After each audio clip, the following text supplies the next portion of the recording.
ఎన్టీఆర్ కు రఘురామకృష్ణరాజు నివాళులర్పించారు. చరిత్రలో మరణం లేని నాయకుడు దివంగత ఎన్టీఆర్ అన్నారు. ప్రజల హృదయాల్లో ఆయన చిరస్మరణీయంగా జీవించి ఉంటారని తెలిపారు. ఎన్టీఆర్ సంఘ సంస్కర్తనే కాదు, సంక్షేమ పథకాలకు ఆద్యుడని కొనియాడారు.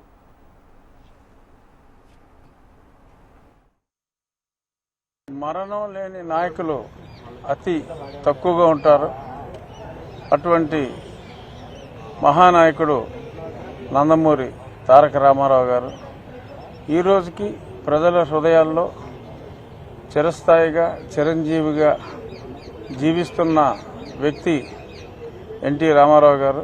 గత సంవత్సరం ఇదే రోజు ఆల్మోస్ట్ ఇదే సమయానికి మీడియాతో మాట్లాడేటప్పుడు నేను అన్న, రాబోయే రోజుల్లో అతిపెద్ద ఘన విజయం తెలుగుదేశం పార్టీ మళ్ళీ సాధించబోతోంది. తప్పకుండా ఆ విజయం తరువాత భారతరత్న అంటే భారతరత్న రామారావు గారికి ఏమి గౌరవం తీసుకొస్తుందని నేను అనుకోవట్లా. బట్ భారతరత్నకే రామారావు గారు గౌరవం తీసుకొస్తారు.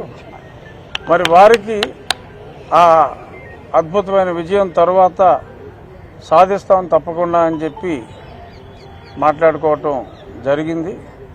అది నిజం కావాలి. ఈ రాబోయే సంవత్సరంలో అది నిజం కావాలి అని చెప్పి మనస్ఫూర్తిగా కోరుకుంటున్నాను.